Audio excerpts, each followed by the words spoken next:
Welcome to Builder Buzz by Home Nation, where we bring in builders, developers, and everyday investors to talk about one of America's biggest opportunities, affordable housing. We'll talk about real costs, explosive growth, big mistakes, and tough lessons you won't learn anywhere else. Whether you're building homes, buying land, or just building big ideas, this podcast is for you.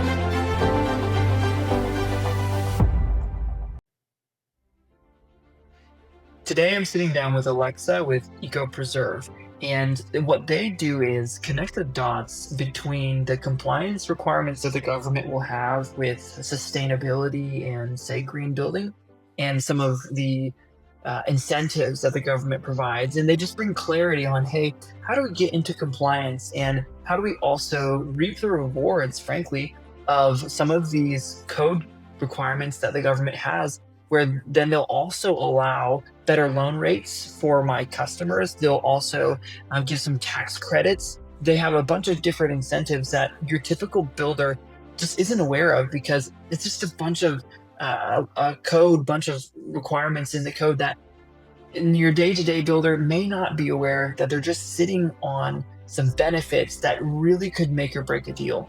So EcoPreserve focuses on multifamily construction. It's going to be a quick interview, jam-packed with information. So sit in and let's hear how Alexa is really changing the landscape for builders who maybe thought they had to turn down a deal, but then upon realizing the benefits that they have, they were able to take that deal, and it made sense at the end of the day. An incentive that I've just noticed that they started doing, where they are, it's a hybrid water heater, I think, is what it is. And they get some sort of credit from the government, like $2,500, I think, if they do this water heater, but you have to have a heat pump or something like that. Does that sound familiar with sort of things that you do? It sounds familiar. It's not the sort of things that we do because we only work with multifamily. We don't work with individual residents. But it's still the same sort of idea. It's just on a larger scale. Okay. Say again, you only work with? We only work with multifamily developers in affordable housing or in senior housing. Okay. So those individual residential things like you just mentioned wouldn't be something that we'd look at, but we'd look at it from a whole building-wide standpoint. Yeah. And then you mentioned flooding things that are about to be passed. That sounds maybe more commercial. It is for anything that is considered a critical building. So it's the places, that protect us. I wouldn't call them commercial necessarily. A sheriff's office, a hospital, a university, a school, water facilities, all of these are going to have to comply with the International Code Council's very recent approval for stronger flood protection standards. Yeah, so any sort of critical and community serving building like that, which makes a lot of sense because we all need to be safe, and these buildings are critical. They have to be able to stay in operation during and after a flood. So especially for vulnerable populations, obviously. Yeah. So you have these codes that people have to come into compliance with. Does that mean if your building already exists, it has to come into compliance, or is it for anything new that's built, it needs to be put into compliance? How does that work? For that one in particular, the International Code Council, it applies to buildings that are already built. So, and new buildings. So if you recently built one of those like school, house, fire station, you're going to need to come up to the standard. So we have a guy goes out and specs exactly where you stand right now in relation to that code, and then tells you exactly what you need to do to get up to code. Okay. So then it sounds like there are maybe two things at least. One is you have to build to this code, and you just have to do it, no ifs, ands, or buts about it. And then the other is, hey, if you do this, there's an incentive. That's right. Is that right? Okay. And how do you see that? How do you see that balance with, hey, we need you to do this. We're gonna, we have to twist your arm, so to speak. You have to do this, and hey, here's an incentive. We really would like a lot of things to be built this way, but we understand that maybe not everybody can get on board with it right away. Do you understand the question? How do they balance, hey, we need this, and hey, here's a bonus if you do this. Because obviously you can't. I'd love everyone to build with 100% efficiency 100% of the time, but obviously you can't get that. Um, You know, I mean, honestly, you and I both know it just makes sense to build something that's flood resilient, that's wind Mhm, resilient. It just makes sense. If they don't do it, I mean, it's the cost of repair is so much higher than the cost of building right from the beginning. And we try to mhm, bring that to people so they know. You mhm, know? I mean, but we can do work even if it's already built, and sometimes there are things that are very simple that mhm. we can changes that we can make so that their critical systems, like their HVAC, for instance, or their IT system doesn't get flooded. Yeah. So do you Mhm. have teams of engineers, or who do you have on your team to help bring some of these things into compliance? Because like, we have a building that we own. It was built in the 60s, okay? And I don't know the first thing about getting into compliance with this or that. I don't know. So I would be looking to someone like you, and imagine you'd have to have a pretty outfitted team. We do. We've got a lot of inspectors. We do Mm, assessments, inspections. We've been doing that for over a decade.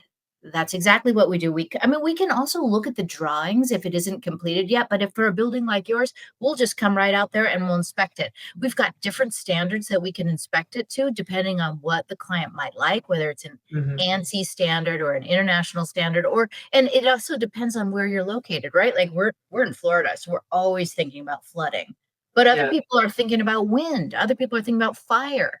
So Mhm. we can kind of customize the way we're looking at it, or we can do one that's just holistic and covers everything. Yeah. So EcoPreserve was started in 2009. You Mhm. had 3 employees. Where are you at now, and what do you see for the future?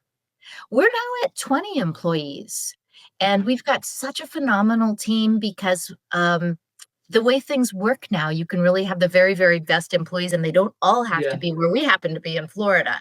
So we're growing and we're finding more and more um, importance in what we do as it relates to safety and preventing risk Mhm. with our clients. So we're excited.